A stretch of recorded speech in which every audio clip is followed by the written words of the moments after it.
मैंने मना किया था तुझे, पर तू क्यों नहीं माना। चलो शुरुआत से शुरू करते हैं।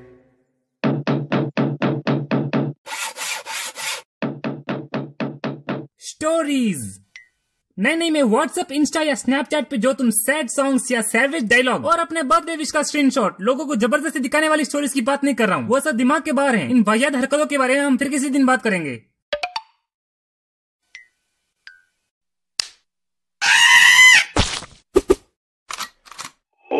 क्योंकि आज हम बात करने वाले हैं स्टोरीज, कहानियां, तुम्हारे, मेरे या तुम्हारी क्रश के साथ हुई घटनाएं, किस्से, हिंदी कहानियां, फनी हिंदी कहानियां, story time animation, channels like puff talk, देसी टून्स। तो कहानियां किसे नहीं पसंद हैं? ओए मुझे नहीं पसंद है, मुझे नफरत है कहानियों से। और मुझे नफरत है तुझसे। कहानियां इंसान के मन में होती हैं, कहानियां इंसान के तन में होती हैं और कण कण में होती हैं। कहानियां सबको पसंद है, कहानियां बच्चों को पसंद है, बच्चों के पेरेंट्स को पसंद है, बच्चों के पेरेंट्स के पेरेंट्स को पसंद है, यहाँ तक कि कैरी बाई के फैंस को भी पसंद है। फैंस को हिंदी में क्या बोलते हैं?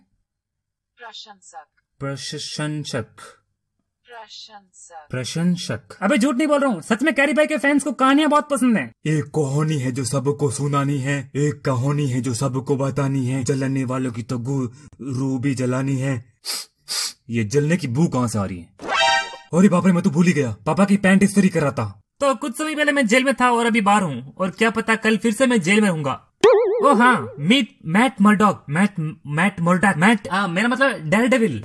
अच्छा वो नाम नहीं लेना है, सॉरी। मीट मैट ये पेशे से लॉयर हैं और इसी ने मुझे छुड़ाया है उस जेल से। तो हम बात करते हैं स्टोरीज के बारे में। स्टोरीज सबको पसंद होती हैं। अगर कोई बंदा आपको बोले कि उसको स्टोरीज पसंद नहीं है, तो चेक करके देखना, पक्का उसके व्हाट्सएप की लिस्ट में ऐसा एक शख्स का नंबर होगा जो दिन में हजारों स्टोरीज पोस्ट करता होगा। तो मैट भाई को देरी हो रही है, अभी उनको पीटर पार्कर के पास भी जाना है, तो बाकी बातें घर जाकर करते हैं, क्योंकि स्टोरीज किसे नहीं पसंद है। अब आपका तो पता नहीं, लेकिन मुझे आज भी याद है वो दिन जब मैं सुबह से शाम छोड़ के सारे काम अपनी दादी माँ के पास बैठ जाता था, उनकी मधुर आवाज में कहानियां सुनने के लिए। उन कहानियों का मेरे जीवन पर बहुत ही बड़ा वाला प्रभाव पड़ा है। अक्सर उन कहानियों में मैं अपने आप को हीरो और गली के हरामी, गधा, निकम्मा, फुद्दू, कमीना, हूतिया और बेवकूफ बंटी को विलन के रूप में इमेजिन करता था। बंटी स्कूल का वो बंदा है जो हर किसी को परेशान करेगा, लेकिन पलट के अगर कोई उसे परेशान कर दे तो उसकी फटके हाथ में आ जाती है। तू? मैं? हाँ तू। मैं क्या? आज से मेरा तू हिलाएगा। चीची। और वो भी जोर जोर से। रे पांडू।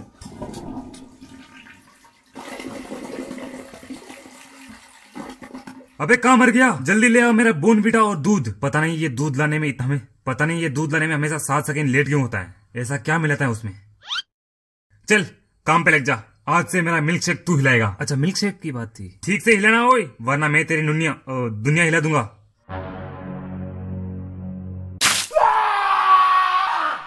तो इन शॉर्ट बंटी की नीच हरकतों की वजह से वो मेरे कहानी में विलन था। आप ऐसे मान के चलो, अगर ये डोरेमोन की कहानी है तो मैं नोबिता हूँ और बंटी जियान, और ये बेकिसुगी मेरा कजिन। तो कभी कभी कुछ एपिसोड्स में जियान तो अच्छा भी हो जाता है, लेकिन कसम नींबू की, साला ये बंटी अपनी हरामपन से मुकर जाए ऐसा कभी हो ही नहीं सकता। क्योंकि मैं लिख कर देता हूँ, जिस दिन ऐसा हो गया मैं अपना सर मुंडवा के सब्जी काटने लगूंगा।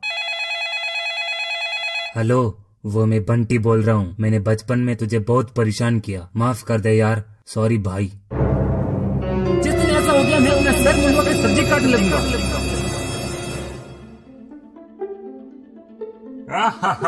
इसे परेशान करने में एक अजीब सा सुकून मिलता है। इतना सुकून तो कान से कचरा निकालते वक्त भी नहीं मिलता है।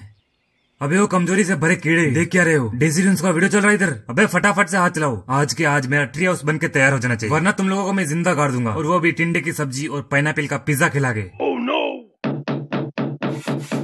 बंटी की इस हरकत की वजह से अपना कैरेक्टर टकला हो चुका था। उसके बाद अपना कैरेक्टर दुनिया के हर एक कोने में भटकता फिरता रहा, इस उम्मीद से कि उसे कोई ना कोई इलाज मिल जाएगा अपने टकलेपन का। लेकिन उसे मिली तो सिर्फ निराशा। नहीं, कोई लड़की की बात नहीं कर रहा हूँ मैं। वो अपनी निराशा और गम में डूबकर मरने ही वाला था, लेकिन तभी उसे एक परी मिली, परा मिला। सुनसान खेत में, रेगिस्तान के रेत में बालों को फिर से उगाने के हित में उस पिंक परी ने अपने कैरेक्टर का चमत्कार कर दिया।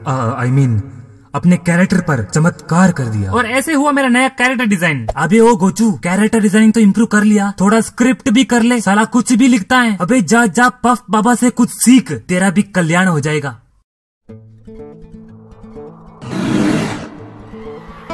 और इस बात को सुनकर हमारा कैरेक्टर चल पड़ा हिमालय की तरफ। वाह, मिल गए आप। आपको देखकर उतना ही सुकून मिला जितने आपके वीडियोस को देखकर मिलता है। अबे तारीफ ही करनी थी तो कमेंट कर देता, इतनी दूर आने की क्या जरूरत थी। अरे नहीं, तारीफ के अलावा भी बहुत कुछ करना है। क्या मतलब? I mean, क्या यही है वो पफ बाबा? नहीं, महान पफ बाबा। हाँ वही।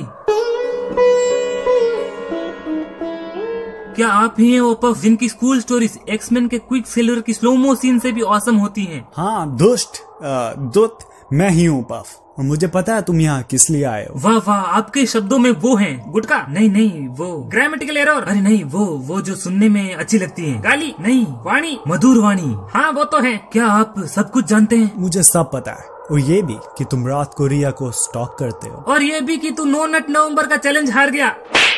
कैसे पता है आपको ये सब? अच्छा इन बातों पर बर्फ डालो और ये बताओ, क्या तुम एक अच्छी स्क्रिप्ट लिखना चाहते हो? हाँ। क्या तुम भी कहानी सम्राट बनना चाहते हो? हाँ। क्या तुम भी अपनी स्क्रिप्ट की पावर से अपनी ऑडियंस के साथ गहरे संबंध बनाना चाहते हो? हाँ बिल्कुल। अबे हाँ भाई हाँ बोलना होता है। हाँ भाई हाँ। तो एक अच्छी स्क्रिप्ट लिखने का उपाय ये है। क्या है वो राज? कि कॉपी लो, एक पेन लो और लिखो लिखो लिखो लिखो जब तक सुबह से शाम ना हो जाए, यूट्यूब पर तुम्हारा नाम ना हो जाए। बस इतना ही? अरे यार, ये तो मैं यूट्यूब ट्यूटोरियल में देख लेता।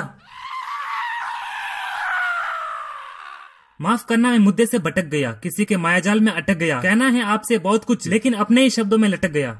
अरे कहना क्या चाहते हो? तो कहानियाँ क्या हैं? आपके साथ हुए कुछ ऐसे इवेंट्स या कांड जिसे आप जीवन भर याद रखते हैं। इन कहानियों में वो पल होता है जो पल खास हो जाता है, आपके दिल के पास हो जाता है। कहानियों की शुरुआत किस्से से होती है और किस्से कुछ भी हो सकते हैं, जैसे आपकी 10th क्लास की क्रश या कैंटीन का उधार, बीच मोहल्ले में जसेबी की खुदाई, या शादी के बाद सबसे पहली।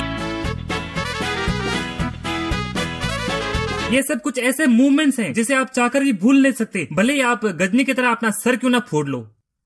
स्टोरी टेलिंग एक महत्वपूर्ण कला है और जरूरी नहीं कि इसका माध्यम एनिमेशन ही हो। ये एक ऐसी कला है जिसे आप अपने शब्दों से, अपने इशारों से और तो और अपने फीलिंग्स के साथ जाहिर कर सकते हो। मैं स्टोरी टेलिंग को हेट नहीं करता, मुझे स्टोरी सुनना पसंद है और उससे भी ज्यादा सुनाना पसंद है। मुझे स्टोरीज इतनी पसंद है कि वीडियोस भी स्टोरीज कैटेगरी में देखता हूँ। You know what I mean. मुझे आज भी याद है वो सुनहरे दिन जब अपनी क्लास की हिस्ट्री लेक्चर से ज्यादा टीचर्स की लाइफ कहानी सुनने में मजा आता था। इसके अलावा स्कूल में दिए गए न्यूज़पेपर के आखिरी पन्ने पे छपी कॉमिक्स और टीवी में आने वाले शोज की लिस्ट को पढ़ने में भी बहुत मजा आता था। और यही नहीं, रेलवे स्टेशन से टिंकल की किताब लेकर पानी की चाय पीते पीते पढ़कर अपने आप को प्रोफेशनल रीडर समझना।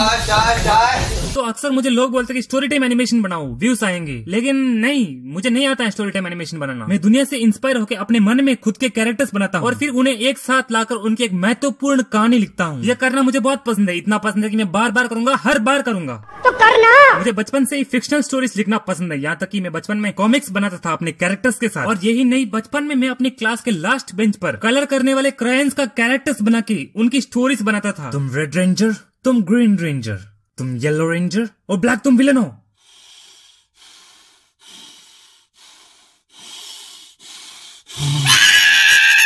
तो कहने का तात्पर्य यह है कि मुझे डायलॉग्स लिखना पसंद है जिससे कहानी बनती है। और वैसे भी किसी महान व्यक्ति ने कहा है कि डायलॉग्स आपकी कहानी नहीं है, डायलॉग्स आपकी कहानी सुनाने का एक जरिया है। और एक बात जो कि बोलनी जरूरी है कि एनिमेशन और स्टोरी टाइम दोनों अलग अलग चीजें हैं। अगर कोई एनिमेशन चैनल स्टार्ट करता है उसका मतलब यह नहीं कि वो स्टोरी टाइम एनिमेशन करने वाला है। और हाँ, इसका मतलब यह नहीं कि मैं स्टोरी टाइम एनिमेटर्स को हेट करता हूँ। आई लव माई कम्युनिटी, बहुत अच्छे लोग हैं। I love you too. तो गुरु लोग, ये कहानियां ही हैं जो अपनी और दूसरों की लाइफ को बेहतर बनाती हैं, चाहे आप इन्हें हेट करो या लव करो, मर्जी आपकी। लेकिन इस बात से आप मुकर नहीं सकते कि कहानी को हेट करना भी एक कहानी है और कहानी से मोहब्बत कर बैठना भी एक कहानी है। फर्क बस आपकी सोच का है। और यूट्यूबर्स का लाइक, शेयर और सब्सक्राइब बोलना रोज का है। मेरा खड़ा नहीं होता क्या? मुझे लगा हम गुप्त रोग की बात कर रहे हैं। नहीं, तो ये थी मेरी स्टोरी टाइम एनिमेशन ना बनाने की स्टोरी। और इस वीडियो को अपने इंस्टाग्राम की स्टोरी पे डालना और मेरी स्टोरी सब तक पहुंचाना, क्योंकि स्टोरी सुनाना किसे नहीं पसंद है, स्टोरी सबको पसंद है। अरे रुको रुको रुको, सिर्फ बॉक्स में पैर रखकर चलना, लाइन पे पैर पड़ा तो तुम मर जाओगे। क्या बकवास।